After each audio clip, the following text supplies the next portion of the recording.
วันนี้ทัดกับอึงก็จะมาส่งผู้ครั้งสุดท้ายด้วยพี่น้องเด้อนะตอนนี้ก็อยู่ป่าพี่น้องเลยนะ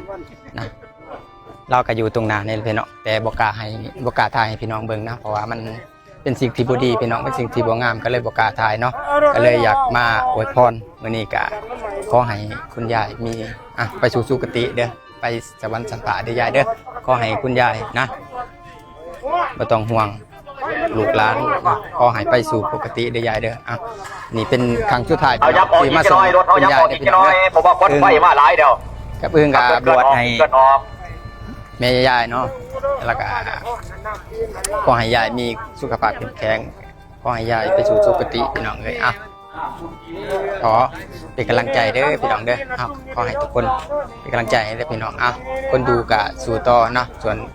ผู้ไปก็ขอให้ไปดีพี่น้องเลยจะประมาณนี้พี่น้องเลยมาอำลาแม่อุพี่น้องเลยไปดีเด้ออุเด้อ